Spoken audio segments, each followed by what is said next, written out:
Yeah. Welcome everyone to this virtual industry talk. Thank you for joining us. I'm delighted today to say that we are joined by movement director and dancer and creative artist Nathan Goodman. Welcome, Nathan. Hi everyone. Hi. And hi.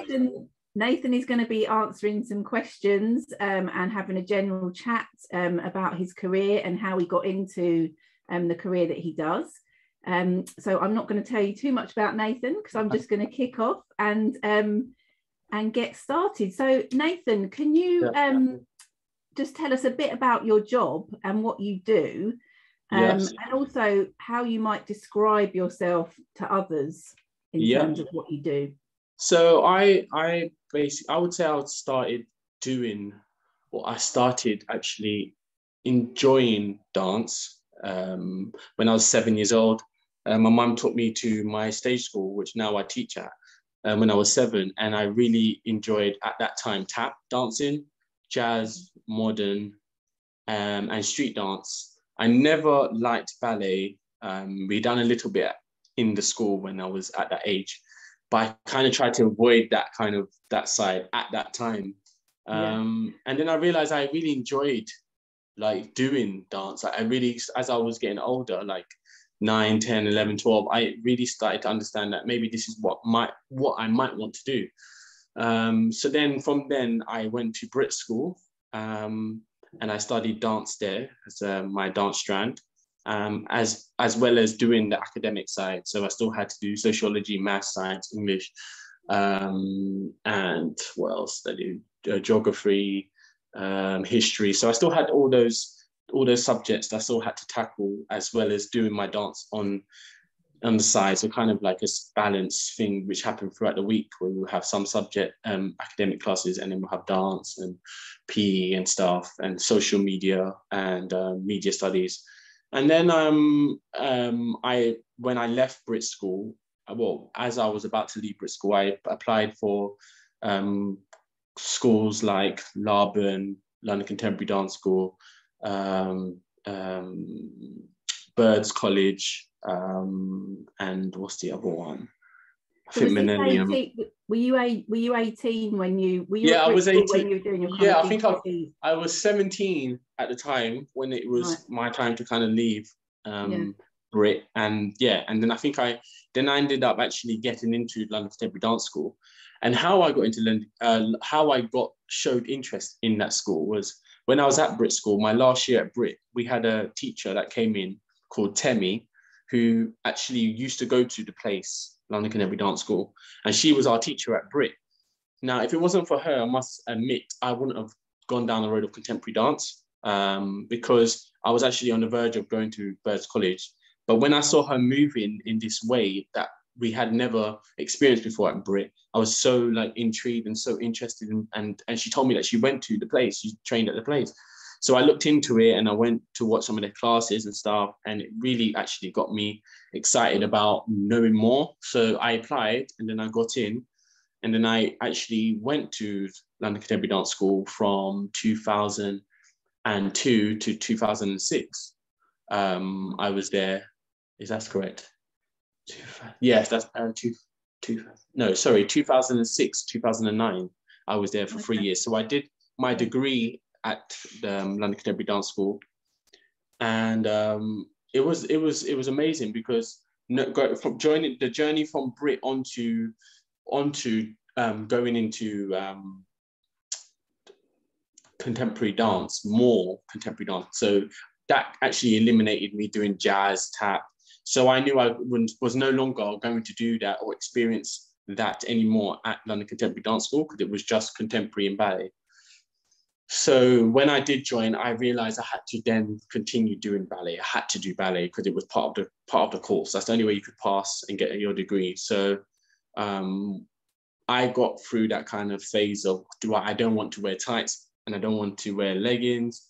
But then I got used to it, and then it got to a point where it was like, okay, this is not too bad. And then I understood more about dance, and I understood that ballet is the foundation of all styles of dance. And for me, I really appreciate one teacher that I had in my first year at London Contemporary Dance School. called Christian, who really took his time with us.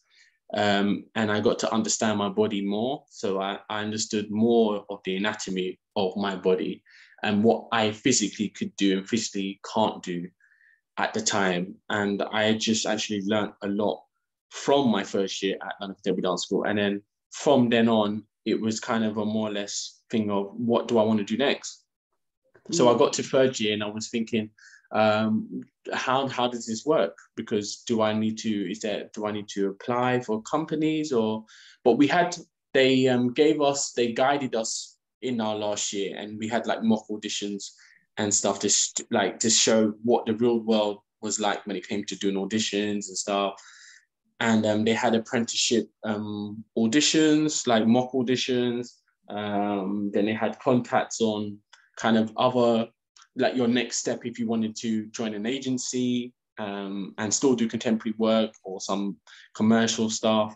So the support was there. I must admit, when I was at the place when I left in 2009, the support was there. I ended up doing one of the mock auditions, which at the time, the company was called Diversions, based in Wales. And now they're called National Dance Company of Wales, they're called now. And how it worked at the time was if you had applied and you got the job, you got the apprenticeship, that was the apprenticeship either you had to do or you could say no to, but it means that you have to wait for the next one. So whatever came first, if you got, basically that's what you would be choosing. So I ended up getting into being an apprentice for National Dance Company of Wales. But to my greatest luck, I don't know how, I showed a lot of interest at the time for Richard Dawson Dance Company. So whilst that whole period in my life was happening, I experienced the fact that he came to me in the canteen at Richard Dawson and asked me to join his company as a full-time dance member. Was this when you were at the other company? I hadn't joined the company as of you yet. hadn't joined it. I just accepted. And, wow. and then I had Mary, who was the principal, Veronica, who was the principal, and also Mary, who was the assistant. They were, on my behalf, had already said, oh, Nathan will be joining the company. He's very excited. So in my head at that time, before Richard came to me, I was already thinking about, oh my gosh, I'm going to be moving to Wales. Like, this is the first time I'll be living away from home. And you're London based. Have you always? And I'm London based. Always been London based. I was born in South London, yeah. And for me, it was kind of scary because I was quite young and I've never lived away from home. So it was exciting, but at the same time, it was like, oh my God, like, is this really what I want? And then he came to me, I think, before, like, halfway through the year, before I was even going anyways, at the end of the year, and offered me a job. Because when I was there in third year, we had to do performances by professional companies, and I chose to do one of his repertoires, which he had obviously. We got to work with the company. So how it worked was you could choose a company that they had provided, and if you got selected, you would work with the actual company members, and basically you would work on a piece. So it's almost like you was, let's say, experiencing the life of a professional dance member. Amazing. And then he offered me the job and I just couldn't believe it. Like, it was amazing. So for me, being there in 2009 and then I left in 2014, that period, I learned so much on myself, but also how the dance world works in terms of, even though I wasn't freelance at the time, I understood how you, day by day, you need to kind of look after your body, let's say. Yeah. Because I was going on tour with them. We went to America, we went to Russia, Spain, Italy, Portugal, and we done also UK international touring as well. So I did a lot in those 5 years, and I learned a lot also from the members that were there at the time to the time when I was leaving, and I passed my experience on to the people that were there, because I felt like I became like the more of the mature, the senior person at Richard at that time when I was leaving. Yeah. And did you go straight in as a kind of lead, not a lead dancer, but part of the main kind of career you went So I through? literally was offered the dance, I offered a job as a dance member. So it wasn't an apprentice. I was a full-time paid dancer. And I was straight into learning material, straight into touring with them. So as they were working on pieces, how it works with Richard at the time, it would be 3 pieces. It would be like a show of Richard Austin, and it would probably last about an hour and a half. But it would be 3 pieces of like 20 minutes each, and with intervals as well. And I was just thrown straight into the deep end, and I just had to learn the material. Or when we were making new work, he would make new work on me as well, which was nice, and the other dancers. So it wasn't like I was learning from someone or understudy. I was just straight in working, which was great. And then my time came to an end before my time came to an end, I always told myself I would only be somewhere, no matter or regardless of how much I'm enjoying it, maximum 3 years, because I always wanted to move on and to learn and work with more people and stuff. And as my time was going in Richard, like after my second year and after my third year, I kind of thought like I've done so much with them that I can do. And also I'm missing my other styles. I actually was thinking about my other styles. So since from being at Brit School, going through London Contemporary Dance School, then to joining him, I really wanted to go back to what also other styles. I wanted to do other styles. And I had told him that, and he understood that, which was nice. So he supported me, and through my last days, my last kind of year with him, where I could still apply for other companies whilst being in Richard, which was great, because we knew that I was going to leave. So I didn't want to miss any opportunities when leaving and not having any work. So it was good to kind of, when I left, that I actually was lucky enough to join Shobana Jeslin Dance Company and worked with her, which was nice as well. And that's when I understood maybe I want to do freelance. Maybe this is what I should do, because being at Richard for such a long period of time, I wanted to have a break from that. No matter who or how amazing the company was going to be that I was going to join, I just felt like for myself, I needed to just basically move around and meet new faces.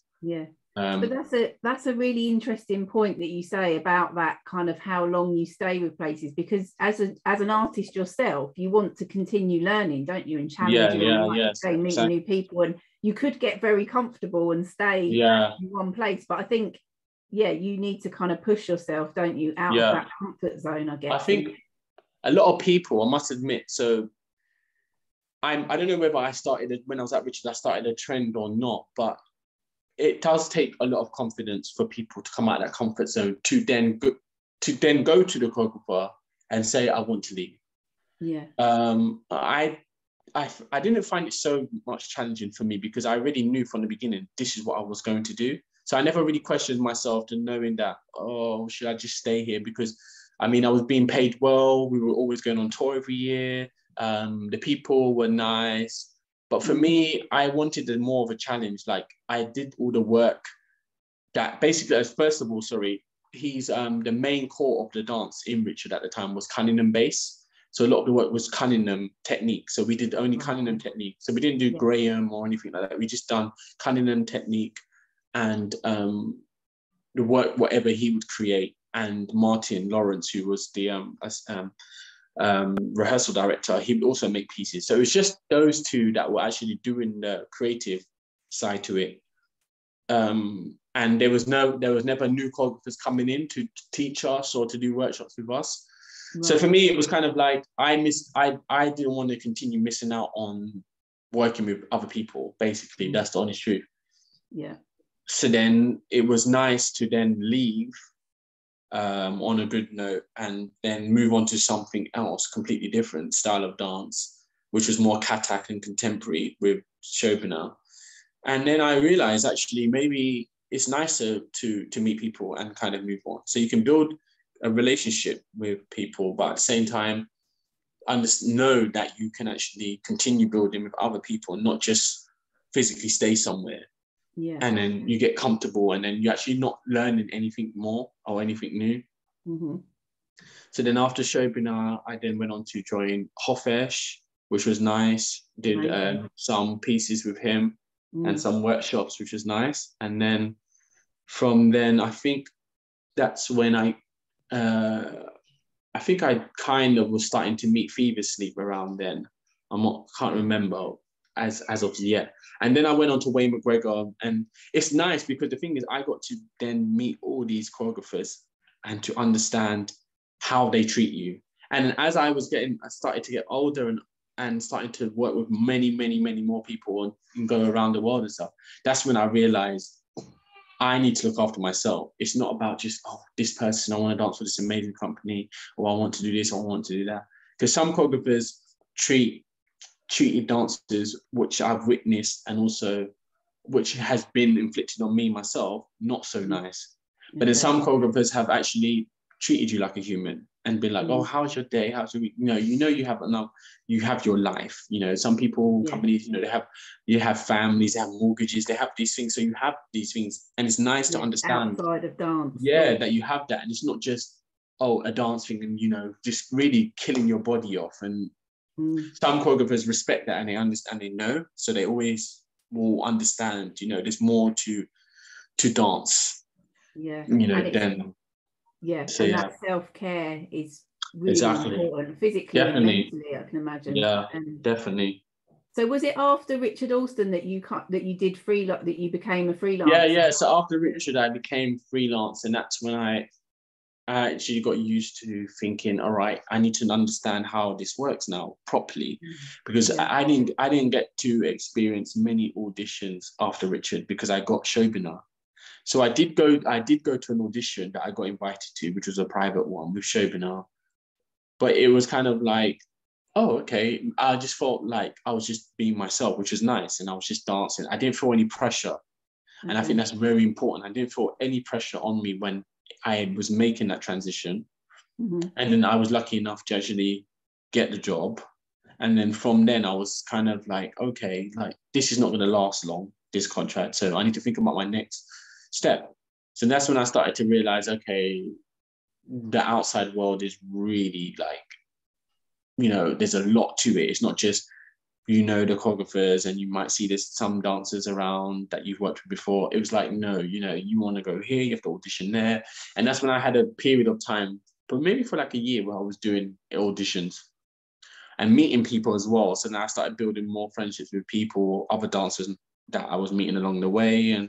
But then that's when you realize that the world of dance is very small, because then you start seeing the same faces at different auditions all the time.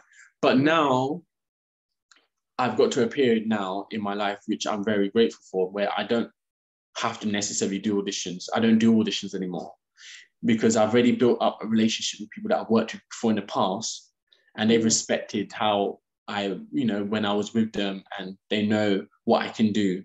So they would if they had new work coming up and they thought I was the right fit, they would call me. And I kind of, not that I rely on that, I'm just grateful that that is basically how it works for me now, which is nice. So it's not a period. I was just going to say, sorry, just to interrupt, and that is really important advice, because you've built up these relationships and this respect with people over a certain amount of years.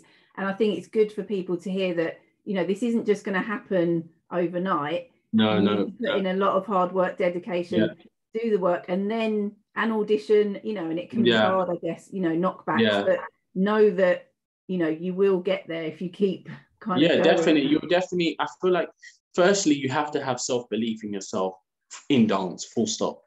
Dance is really a tough industry. It's like fashion. My sister does fashion, and it's very similar.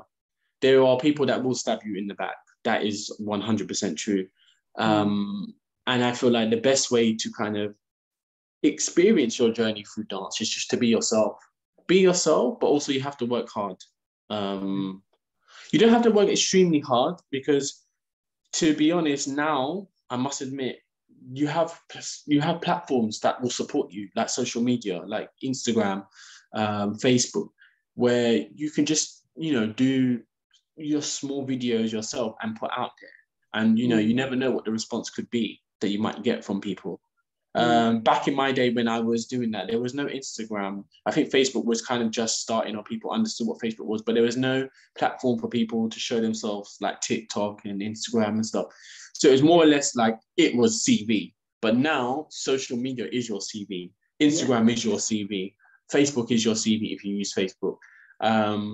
And that's what I've understood along the way, where I've had people DMing me on Instagram to say, and I don't know these people, just to message me, oh, we really like what you've done in your videos, or I've heard you from this person, or we've got a performance coming up, can you do? So I believe that you do have to work hard, but self-belief in yourself, it comes first. And that's the best advice I could give for the younger generation. That's to really kind of just be yourself and don't copy anyone. You don't need to. You really don't. So that's really good. Have you, Nathan, just going back a bit, when you were applying for like colleges and dance schools, and have you got any advice about like actually applying and what is out there and what, what's kind of... I mean, so for me, my kind of how I am as a person, I was lucky enough to meet that dance teacher that came to teach us at Brit. And then that actually persuaded me to then apply for London Contemporary Dance School. And what they were asking for at the time when I applied was you had to have I think it was a 2-minute solo, and it could be of anything. So it had to be contemporary dance or ballet form of modern dance. But that was the requirement. So you didn't have a CV. Your CV was basically where you came from, where you were born, what school. And then you had to basically create a 2-minute solo, which it could be any music, as long as it was in the style of contemporary dance or modern dance. And I think when I was doing that, going through my period, I had a bit of support from my dance teacher in terms of what direction I would go in terms of doing this solo. But then I wasn't really so kind of excited at the time about that idea. So I kind of thought, okay, let me think of what I might want to do or how I was feeling. And I think my solo expressed kind of my journey through dance and how I kind of accepted that this is what I wanted to do. And I showed that through my movement when I made my piece. I think the music at the time I must have chosen was Coldplay, if I can remember, because it was such a long time ago. Right. And the experience was a bit scary at the time, because when we arrived to do our solos, everyone was in a room together and applying. Everyone was like had their headphones in, doing their solos, and then eventually we were all sat down, and then we all had to go up one by one to do our solos in front of people applying. So it was a bit intense. It was a bit, definitely. That was my journey through when I was applying for London Contemporary Dance School. But I would say at that time when it was happening, most of the schools like Birds College and Millennium and London Contemporary and London Studio Centre and stuff, that was the requirement at the time, which was you had to provide a solo. Depending on what they would ask from that solo, you had to basically do a solo. And then also, tell a lie, you also had to come in and do a class. So you had to do a contemporary school, a contemporary dance class and a ballet class, where they can just kind of see basically what level of dance that you're at in that style, where they would put you. That's how it worked at London Contemporary Dance School. So you had 2 classes that you would do, contemporary and ballet, and then you had your solo, where you could actually show your skill, your talent, I guess, what you enjoy doing, what you can do. I think that was my journey from Brit to London Contemporary Dance School. But like I said before, I was lucky enough to have that teacher that came in that kind of showed me and told me about the school as well. So she actually fed me information more about when she was training there and how the school was, and how I would be like great at going to that school, and I'd probably learn a lot. So it was nice to get that information told. Yeah. Otherwise, I would have never thought of that school or apply it. So I was just going to ask actually if there was any kind of influences like from your childhood or when you were younger that kind of impacted on your choices that you made. I know you talked about how your mum took you to dance classes, but was there anything else that? I used to watch back, I don't know if it's still on now, but when I was younger, I did used to watch London Contemporary. So You Think You Can Dance, sorry, the US version. Okay. And I learned a lot just from understanding that there were ways where they were moving, which I wanted to experience and like move that way myself in the studio. So I did there were some dances at the time, I think 2008 or something, that I looked at and I really basically loved how they moved, or loved the idea of what they were thinking about, how they were creating. And I did have a time in my life where I kind of learned a lot from actually watching those videos. But also, I would say more or less it started off with my mum, because my mum used to be a tap dancer. So that's how I got into. So she went to the same school that I went to. Okay. And you're the same, now running workshops at. Did you say yeah, you're now? yeah. So there's the same. There's two ladies that run the dance school. They're still there now, which is amazing. So they taught my mom when before I was even born. Amazing. And then I went to the school when I was 7 or 6, and then I left, obviously, because I joined Brit, so I wasn't going to their Saturday or Thursday classes or Tuesday classes anymore, because I was full time, let's say, at school in another area, so it was hard to go there. But then I obviously came back and I started teaching now the kids that were my age at the time there, and younger and older. So and passing on my experience to them, which is good. So brilliant. And just kind of moving on to the present day, can you just tell us a bit about what you're working on now, or how you've also, I guess, it's been a very turbulent 2 years, so how you kind of navigated your way through what's been going on and to what you're kind of working on currently. So when the pandemic happened in, let's say, end of 2019, I had work that was already lined up for then and leading into 2020. And then what happened was, lucky enough, some of those projects that were meant to run into 2020 had now been pushed back and pushed back and pushed back and pushed back. So they were never cancelled. There was always postponed, which then eventually did happen around kind of towards autumn of 2020, and then happened throughout 2021. And because of them, the dates and the tours, they were basically separated in fragments. We managed to then now take those other parts of the, let's say, part 2, and actually get to perform it this year.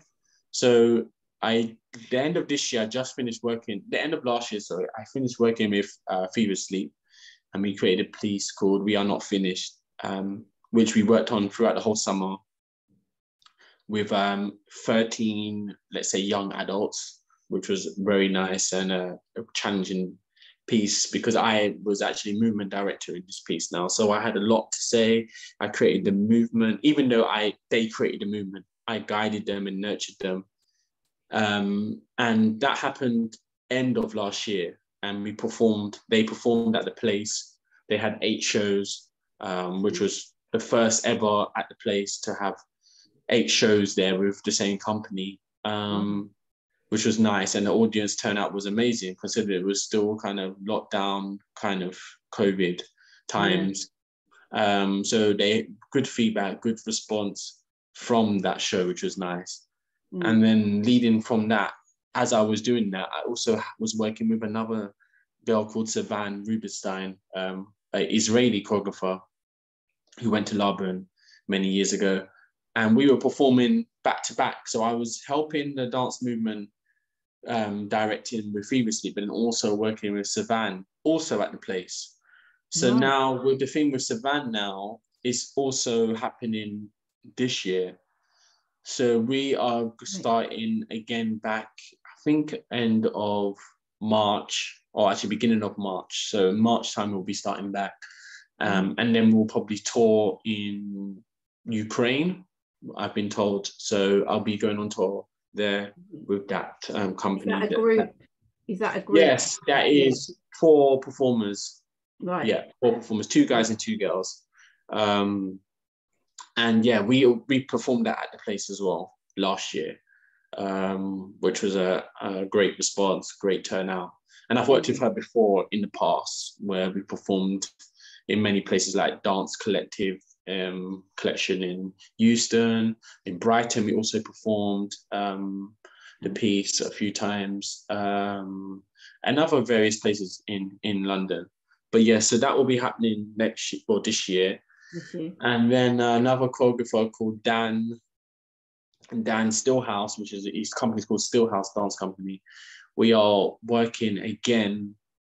We're starting back on a piece which was going to be at the National Theatre, sorry, which got taken away from us because of the pandemic, which was gut wrenching because we were so excited. It was that piece is called Let It Go, and it's 5 male dancers.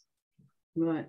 And then we managed to, because he still had funding, we managed to do something in 2021, which was home base. And it was like, you could decide on your location, but it was basically about how we felt, how our bodies felt, and what our sensation was about what we were going through with COVID in terms of in that period. So we all came up with 5 individual videos that we filmed ourselves or had someone film for us.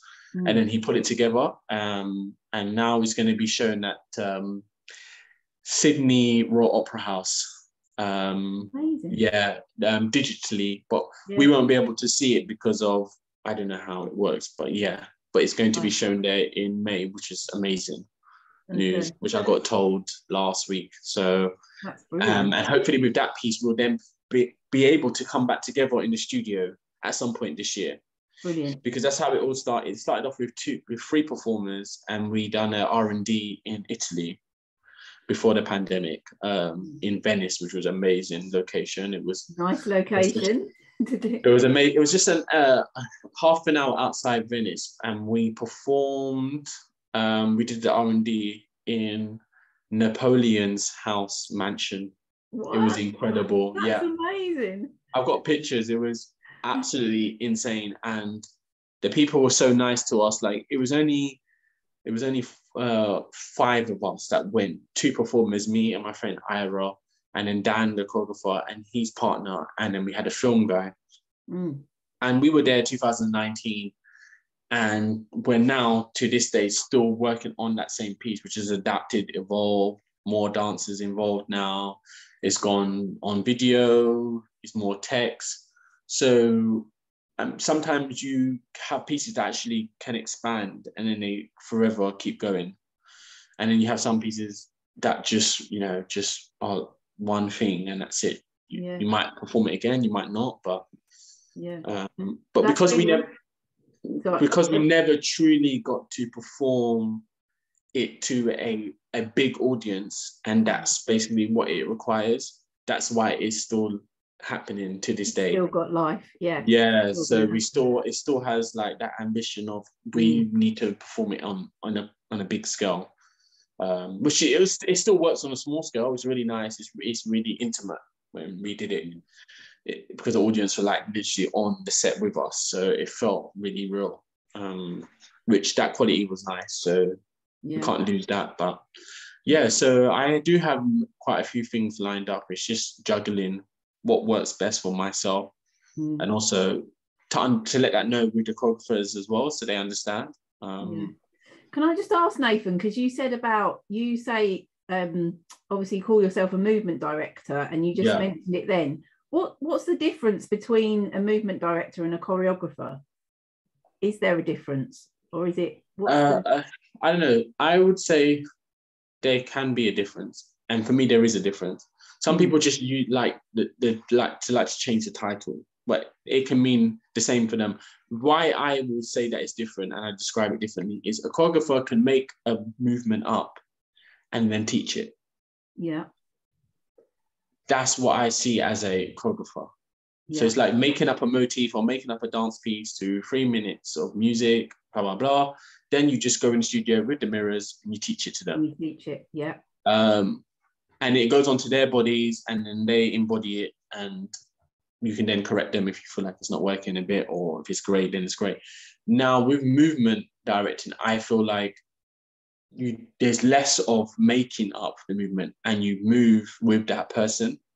So you wait until you see them, let's say, or you know them already because you worked with them in the past, but then you understand what you want from them. So you're getting them to move and you're moving with them. Yeah. Then you can go, oh, this works, this is nice.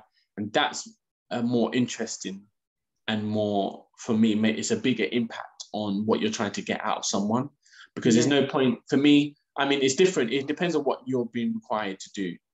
There's no right or wrong, but I feel like if I had to choose which way I would like to work with someone, it will be in that way. Because that's when you get their personality out of them and them as a person out of them, rather than me just making movement up and teaching it to them. Yeah. And then trying to finesse it, or, trying to clarify what it could be. You can do that, but for me, it's better like to just move in the space with them. You start off with movement, warm up, and you're just moving with them. You can throw some words at them to say about how they're feeling, or move with this way, or imagine. So they can give them imagery and allow them to just move and be themselves. And then you can work from then and create work, which is a better way. That's really because nice. it gives them more power as well. So it doesn't feel like you're just overpowering them and controlling them. Yeah, you're just going, here's the move, you do it. You're working with them and their body. Yeah, that's really nice. I really like that. Yeah. And Nathan, can you just tell us a bit, you've said about freelancing, but can you just tell us a bit about how that works, like as a freelancer, like how do you get paid? How do you pay? Who pays you? Yeah, so let's say, for instance, like last year, I did a lot of video stuff and worked with a lot of studios. So there's like 3 Mill Studios, for example, which is based in East London, which is like a production company, which will do like small scale adverts or do adverts on TV, or they will do music videos for artists that might come in, let's say, I don't know, Jessie J or Adele, for instance, and stuff, and they might need backing dancers or this or that, or just people that will create a character. So you have like a kind of scenario or script or that you can work with. And then what happens is that producer of that company will then tell you all the details, let's say, of what the job, the intention of the job is, what you're going to be doing, what days you're going to work, when your lunch breaks are going to be, and the fee of what you're going to be paid. Mm-hmm. And then normally at the bottom of each email or letter, it will have invoice details of this is who you need to invoice. And let's say you get paid, you'll be included in a payroll. You might get paid in 28 days, or you might get paid once the job is finished. And then how it works is you normally have an invoice template, which I have. So you don't have to keep rewriting. So you just change the small details of who you're working with, the different titles, or the fee, the amount that you've been paid. Yeah. I would suggest, even though I didn't do it this time, but normally invoice before, or when you've been told the job, so you've already done it, so you don't forget.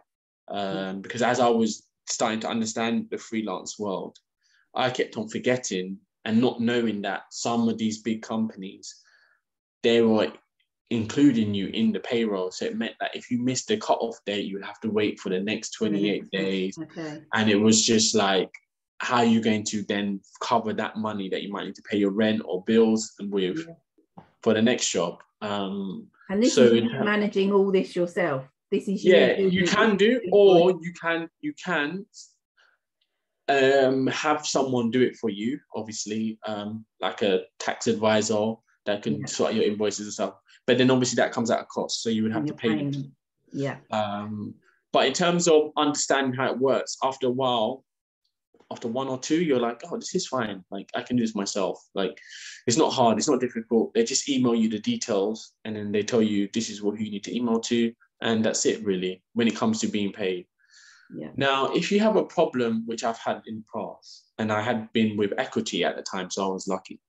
So there were some jobs where they had delayed paying me. And when I got my contract, it stated that when a job was finished, you're going to be paid basically once you've invoiced within the 28 days. Yeah. There was no subject to or nothing saying anything about we're waiting on money to come from this person, that's going to come from that person. Then when we get it, then we're going to have to invoice. So luckily enough, I was with equity to then actually dispute why I hadn't been paid when I was supposed to be paid. And they were great at the time, equity with me. I don't know how equity are now because I'm no longer with them. And just tell us who equity are, just for people that don't know, who are equity? So equity are like an agency which helps artists, all artists, acting, dancing, movement, physical, theatre. It's basically like your insurance, let's say, in terms of covering you if anything goes wrong in any jobs. It's not for accidental covering. It's just for anything where you're not being paid on time, or whether you have a problem with how your breaks have been laid out in the scheduling, and you want to question it, and you can then pass it on to equity. Then they can tell you whether this is correct or it's not correct. And how it worked for me is that I knew that it wasn't right because I looked at the contract. I sent it to equity, and they looked at it, and then they contacted the company. As soon as they contacted the company, they paid me straight away.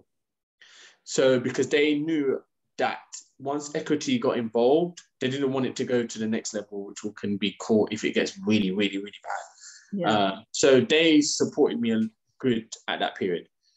The reason why I'm no longer with them now, because you still have to pay, is that I kind of, been lucky enough, touch wood, up until this day, where I haven't experienced that problem anymore. Okay. And I feel like, because I know the people I am working with now, and I'm not just working with someone randomly, like from another country that they've just seen me, I've done the work and I've flown back and they haven't paid me, is that I feel more comfortable with and showing my trust in these people now that I have a relationship with.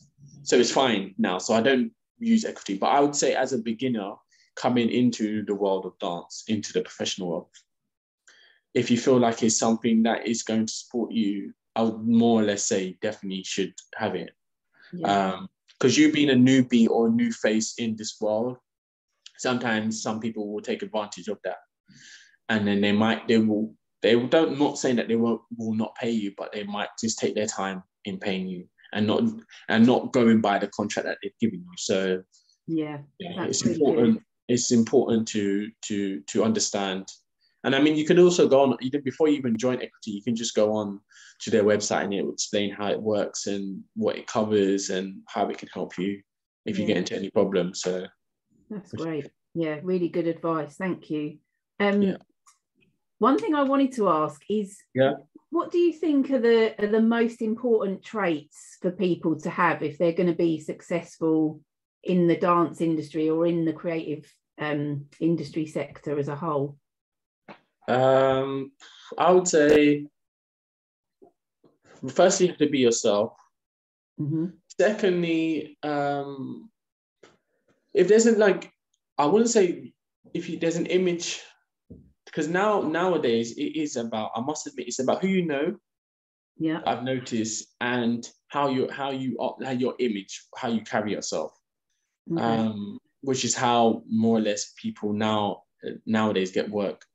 And which is a shame, because now it's not about how good or well you dance. It really isn't. That's the honest truth.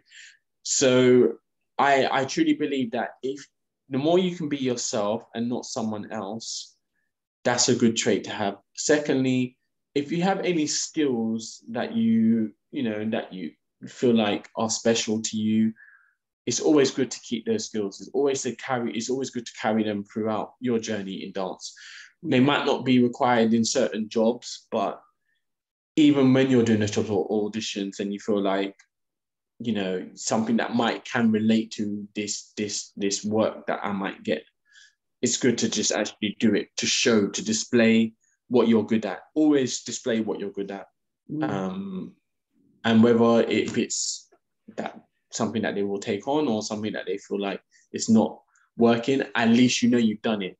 Because the problem is, if you go into auditions or go into workshops and stuff, and you feel like you come out and you go, oh, I should have done that. I know if I had done that, maybe I might have got a job. And that's the feeling that you don't want to have. It's better to have the feeling of you've given everything that you have, and that they've basically seen how you are, who you are, and then they've gone on those bases of whether they want you or not, rather than you basically holding back, not being yourself, not being confident, and then you go into these places and you feel like I should have done more. That's one thing I learned right at the beginning, and then I kind of just knew straight away that I had no fear. I feel like if you have no fear as well, is a good trait to have, which is a very difficult one, but it's good to just kind of understand that whatever you do is always going to be right. Regardless if you get a job or not, whatever you do is always going to be right. And if you feel like you can tell yourself that from the beginning, then you're more or less likely going to be able to work with more people and new people, because nowadays a lot of people are looking for people that are themselves, which is great. As much as you having that image, that edge over other people, it's always good to just, you know, to be yourself. And another thing I would say is, in the dance industry world, it's a good trait to have is always communicate with people. Whether if it's small talk or if it's just a hello, or always reach out. If you don't reach out, then obviously that depends on who you're working with. And I would say it depends on who you're working with, really. But in most respect, it's always good to just make small talk or conversation with people when you're working with them, because it keeps them thinking of you in the long term. And that's it reminds them. I was going to ask about the networking and kind of approaching like how you approach choreographers, but this is kind of what you're saying is reach out. I think the more you reach out, like, I don't mean like reaching out so much that you have to email them. I mean, like, if you had worked with someone before in the past, then, you know, when you're on that particular job, it's always good to just always like have some conversation, or it doesn't have to be about the work that you're doing. It can even be about a Netflix series that you're watching or they're watching. It's just small talk to just to show that, you know, that you're not just here for the work. You know, you're showing respect as well.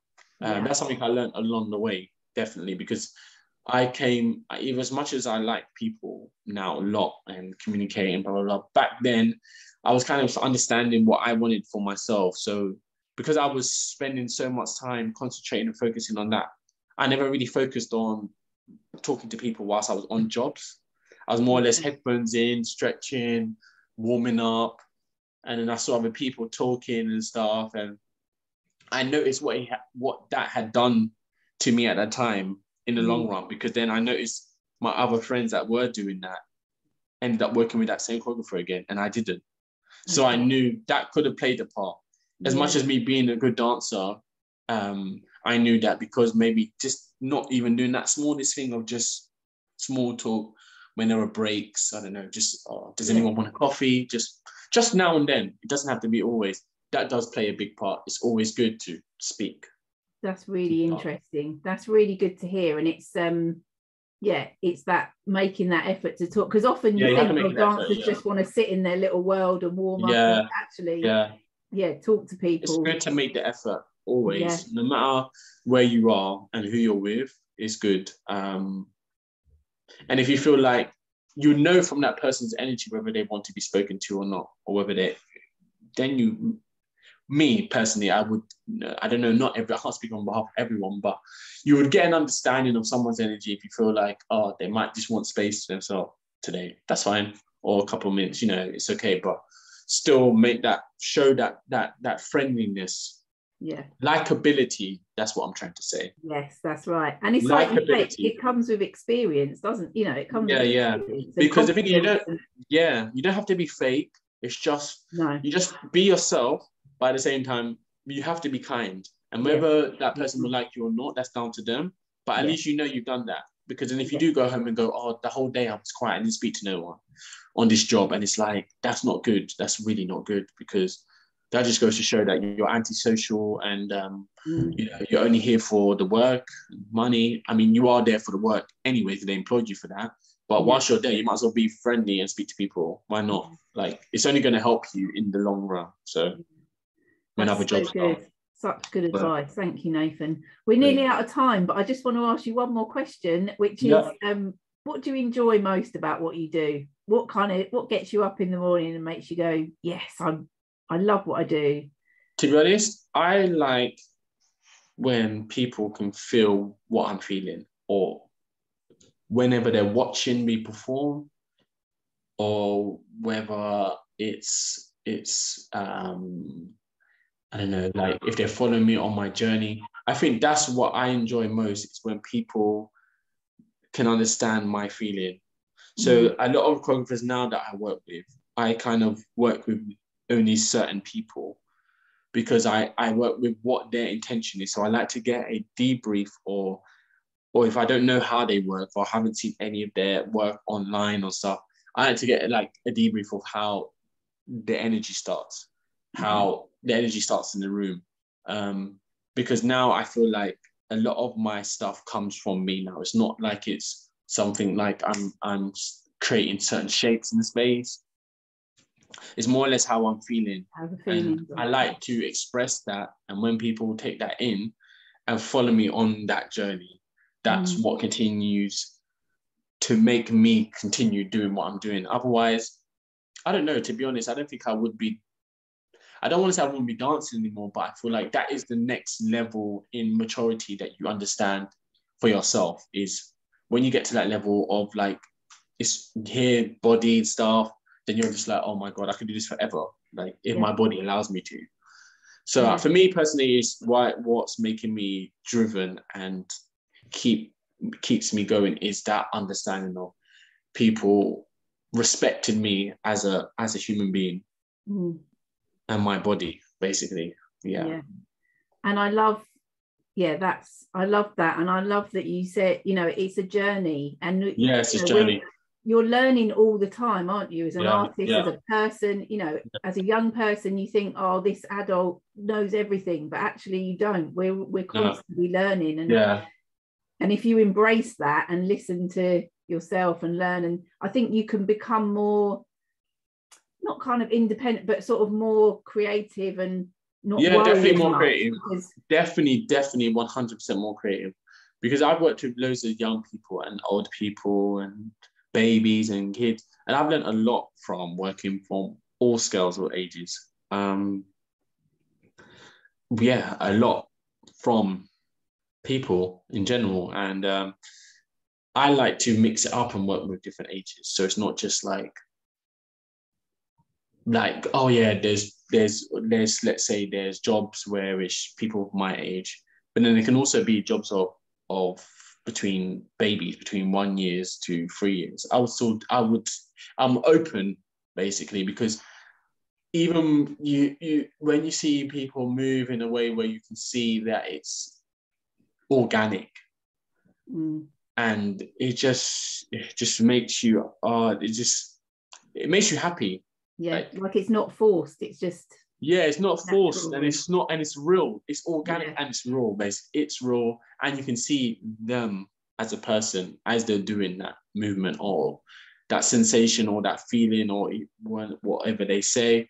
You can feel that it's real, and that's nice, rather than me being in a packed studio, looking in the mirror and just doing choreography with people, which is also okay, but to experience that other feeling, because then you learn from that as well, because then also you can see, you can be like, oh, that movement that they did is really, and then I don't know, it just gives you that whole feeling of how you can, I don't know how to explain it. It's hard to explain. You're explaining it well. I'm totally getting what you're saying. And I think you know, the thing I love is that, like you said, you know, it is a journey. I know I've just said this, but yeah, you know, you didn't know then back at Brit School no way, where you'd be now, and no. every little experience you've had has impacted on where you are now. It's all been worth it. It's all been worthwhile, and it's all been important.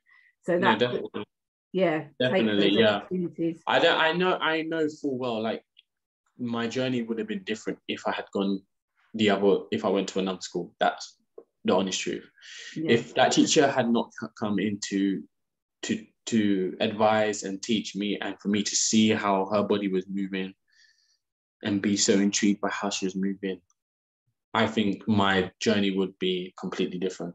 100%. Like, yeah, I would have had a different journey in dance. Whether I would have come back round to this moment now and met all the people I've met, I think it would have been a different world of dance that I would have been in. As much as it being a small world, it would have been me on the commercial side, on that side, really and truly. But the funny thing is, even it not being on that side, I still know people and still work with people that do all that stuff, that work on that side, because there's always a crossover in dance. Now, a lot of people that are commercial, most commercial companies or in general are asking for more contemporary movement.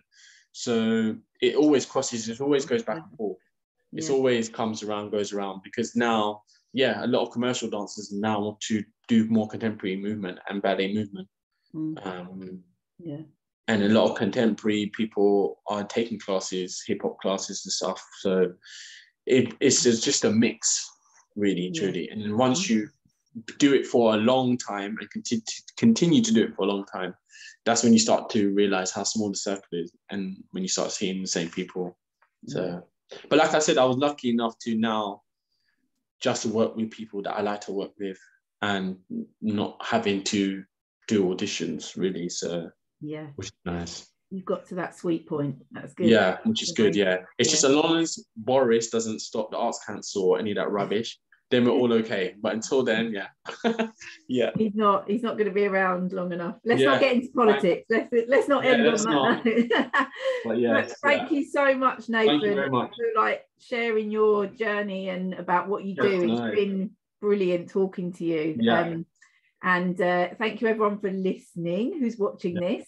And just to say that these talks happen regularly every other week, so look out on the GB Met College website and you can find information about these talks. But thank you, Nathan, for joining us. That's been brilliant, and good luck. I hope it all continues. Yes, definitely. Successful. Yes, I'll let you know if anything exciting comes up. I'll email you. Do brilliant. Thank you.